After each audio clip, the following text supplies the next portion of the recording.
Good morning. It's good to see you. We'll be back in Genesis chapter 1, if you'll turn over there with me. We were there a couple of weeks ago, and what we're going to do is essentially what we did a couple of weeks ago. We're just going to look at Genesis chapter 1 and make some observations about that, some things that come to our mind when we begin to read in Genesis, and some good lessons that we can learn that are just simple, obvious truths right out of the text, but that are necessary for us to understand what life on earth is all about and how we conduct ourselves.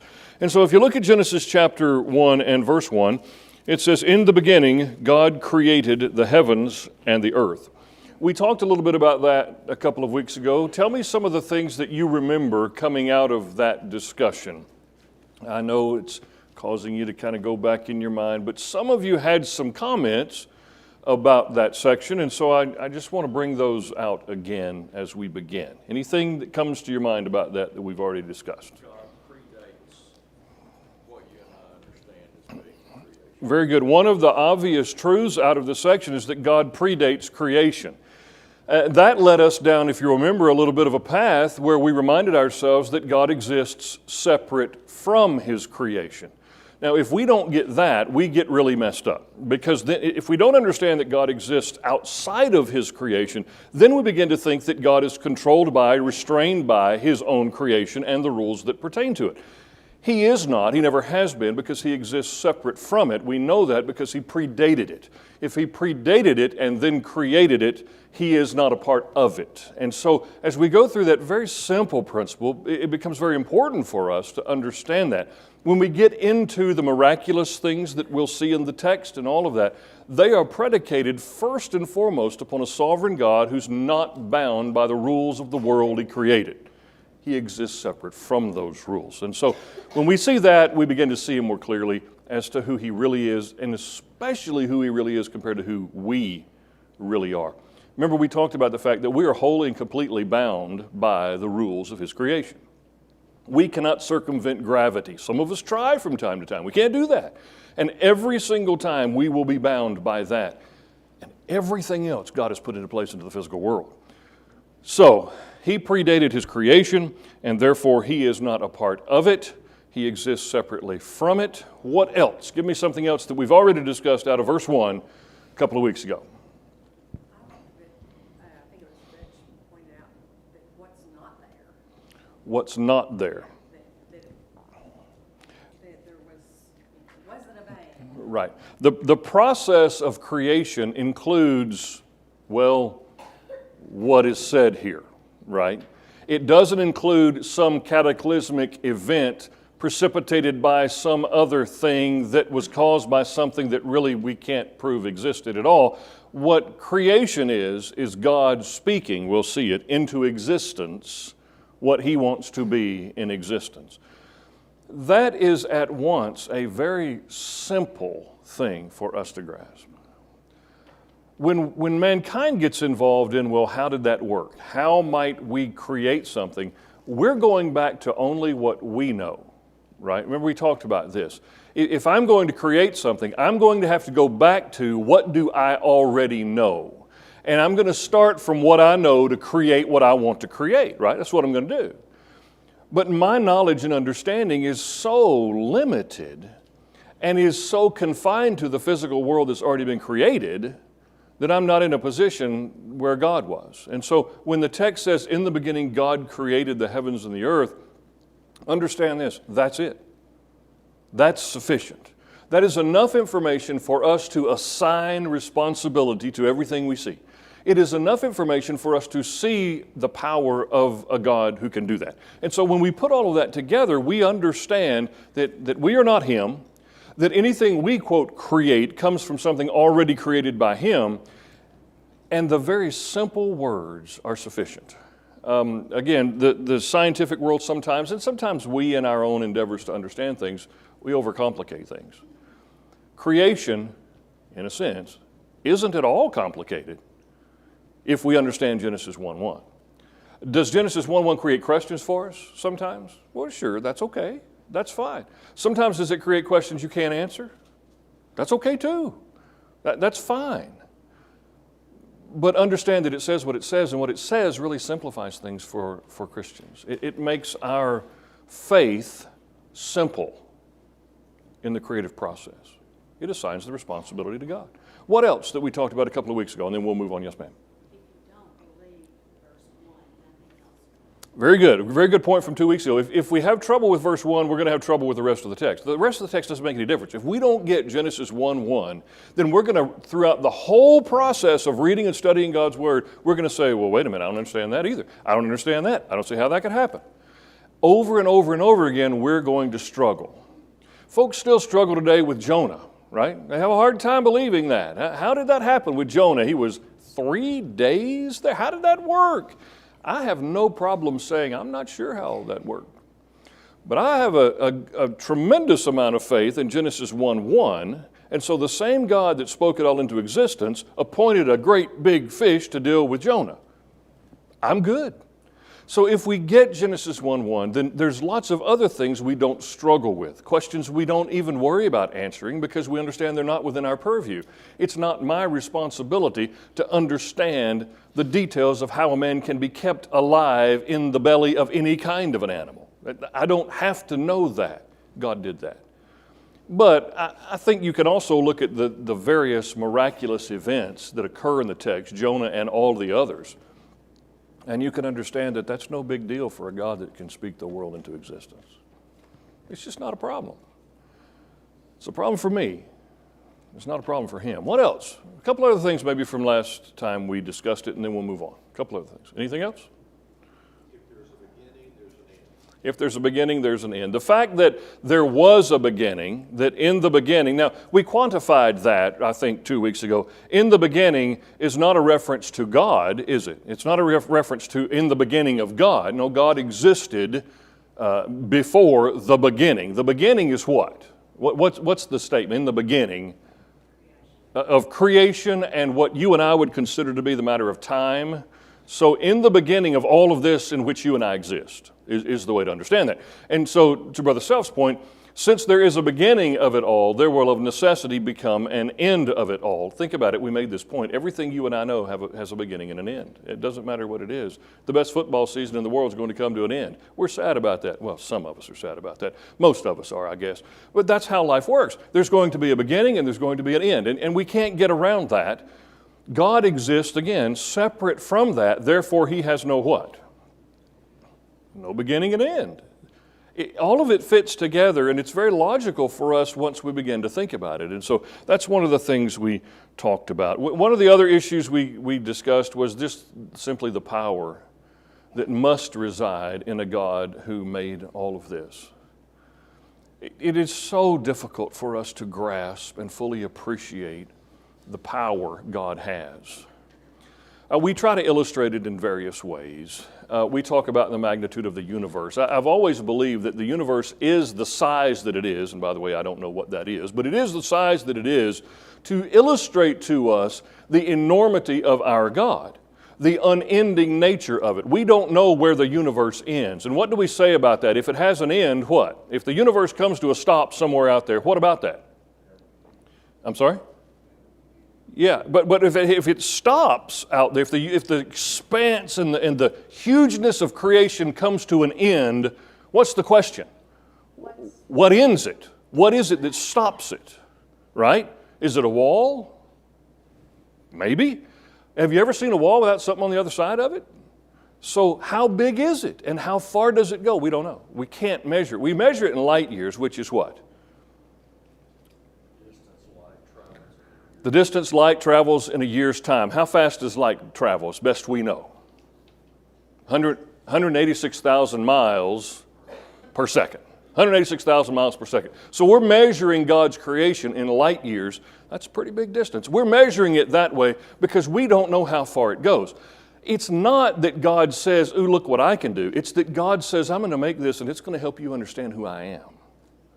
He has no beginning and no end. He is enormous, and his power is just, it is unspeakably magnificent. Similar to our concept of eternity. I know what it means, but I cannot really understand an unending existence. But the reason it's so important that we understand God's power is because of passages like Ephesians chapter 1, where it is that very same power that God has that He directs toward us in the matter of salvation. Now, when you think about that, when you put together the enormity of the power of God, and then you understand that that same power is used to help you get to heaven, what does that tell you in very simple terms? If you want to go, you can go, right? There is nothing, Romans 8, nothing that can keep you from going if you want to go, because the power enabling that to take place is altogether sufficient. We just have to understand all of that and put all that into practice in our lives. That's our part. But His part, His great power and ability, already done, already proven, already established. Our job is simply to live in view of it. So those things come out of Genesis 1:1 and other things, but those things are there. By the way, I always think it's important to remind us that Jesus refers back to this very beginning in Matthew chapter 19. There He's talking about the subject of marriage, but He looks back to the beginning. It appears, it seems to be, that from deity's point of view, the beginning marks the time, the moment, the instance when our existence really mattered and began. And so from Jesus' point of view, back to the beginning says, if you go back to that point, you'll understand how you're supposed to live, what you're supposed to do, who you live in view of, and all of that. So the word beginning there is the same word that you'll see in the Greek in Matthew 19. Very helpful for us as well. So verse 2, we just touched on a little bit. Verse 2 says, the earth was formless and void, and darkness was over the surface of the deep, and the Spirit of God was moving over the surface of the waters. Some folks for a long time have tried to take this out of the flow of the narrative and say, okay, there was a point at which the earth was formless and void and all that, but it wasn't in the beginning. I don't get that. Maybe I'm just not smart enough to understand that. I don't see why you would want to do that. I believe what we have is what we talked about last week, the process of creation. Remember, we made this point. It's, I think, a really valid point for us to keep in mind. The process of creation was not necessary from God's point of view. What I mean by that is this. God doesn't have to work for a certain amount of time and then take a break. He's powerful. It is not that God said, I'm going to do this and then I'm going to have to take a break and think about it some more. That's not it at all. The process of creation, outlined as it is outlined, is designed to show you and me what life on earth in His creation is going to be like. It's going to be a series of processes and a series of days. It's just simply going to be that way. And we emphasized that last week because if we can get that in our mind, then that keeps us from trying to skip processes, from trying to run to the end. It keeps us in our place. The matter of contentment is wrapped up in Genesis 1. The matter of I am where I am and that's where I need to be right now is okay in Genesis 1. And so what we have is the process of God rolling out His creation. And when Adam and Eve come on the scene, they begin the process of Adam and Eve living on God's creation. And it is an always ongoing process until when? Until they die. But the process is still going on, and it hasn't stopped, and that's what you see in creation. So creation is designed to show us what life's going to be like. And we need to get comfortable with the processes of life, need to get comfortable with the days of life, need to recognize that that's just what it's going to be. And so when you read verse 2, I don't see that disconnected at all. What I see is God saying, here's the process I went through to create the world and everything that's in it, so you will understand the processes you're going to go through. And so what it says is the earth was formless and void, and darkness was over the surface of the deep. The Spirit of God was moving over the surface of the waters. What does that tell you about God? Anything hinted at about God there in that verse? Omnipresence, without a doubt. Okay, we've seen His omnipotence. We see His omnipresence in verse 2. What else? Spiritual? Okay, the Spirit of God is involved in the process, moving over what has been created. It's probably also one of those hints at what we'll see more clearly in verse 26, where God says, let us make man in our image. It's probably alluding to God is more than one personality, one entity. And so God is creating, and the Spirit of God is also involved in this process. We understand from passages like John chapter 1 that who else was involved in the creative process every single step of the way? Jesus the Son. And so it helps us tie all of that together. First indication, really, that God isn't a singular personality is in verse 2, really. Then you go down to verse 26 and you see more clearly that there is an us, and so you confirm there what you were hinted at in verse 2. So we kind of put that together and it helps us understand it. What do you think about this moving or brooding over the surface of the waters? What does that indicate to you? Hovering, I like that. I like that. What does it indicate? It indicates that God is inherently inhuman, at least from what we understand. Okay. We can't do that. It's back to he exists separate from it, but he is going to examine it. He is concerned about it. He is working with it. He is involved with it. It's kind of like, and it kind of also hints at every single day that we get into, God says what about it? God looks at it and says it was good, right? That's what he does. He is separate from it and observing it and pronouncing upon it. And so here, the process of creation is just beginning to roll, and so he is hovering there. He is brooding there. He is above it all, looking at it, understanding it, and executing it. Now, the idea of above it is really accommodative for us. It's kind of like heaven is above earth, the heavens are, but the spiritual realm not so much, but it's accommodative for us to understand it. If God is omnipresent, if he is everywhere all the time, he doesn't have to fly down like a drone and hover over it in order to observe it. We get that, we know that. But the language is designed to help us see him involved in the process. Surface of the waters, the earth was primarily surface-wise water at the time. We'll know that because of what we see coming up. And then verse 3, this is what I want to talk about, and we're just about out of time. Verse 3, then God said, let there be light, and there was light. God saw the light was good, and God separated the light from the darkness. God called the light day, and the darkness he called night, and there was evening, and there was morning, one day. The first thing created was light. That's a very interesting thing. God is what? He's two things, love and light. God is light. He is that. And so he made light exist. But he made light exist without what? What's going to be created later on in the process? Yeah. In verse 16, we have two great lights, the greater light to govern the day, the lesser light to govern the night. He made the stars. Also, those are light. So what does it mean God created light if he didn't create at the same time the things which illuminate? What do you do with that? We don't really have enough time to talk about this. Okay, he's the source. And one thing that we struggle with is in our physical realm, for something to be evident, it has to be made evident by something. Okay, for something to exist, there has to be something that shows us it exists. From heaven's point of view, that's not the case. God created light, most probably not merely illuminative capacity, most probably energy and everything related to energy and anything that works with energy in the state that it needed to be in to be light. He made it. He caused it to exist. He hasn't yet placed that in the celestial bodies. He'll get to that. But he began with illumination. And I think that's a significant thing. Jesus is what? He's called primarily two things.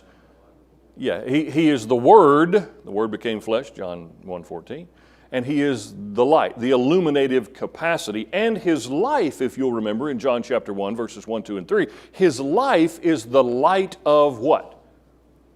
Men. Remember that? His life was the light of men. Now, that doesn't mean his life bloomed. It means his life showed us the way to live. His life became the light, the illuminating force for our lives, our day-to-day life. So when you put all that together, and we're out of time, when you put all that together, you get some really interesting things to talk about out of God said, let there be light.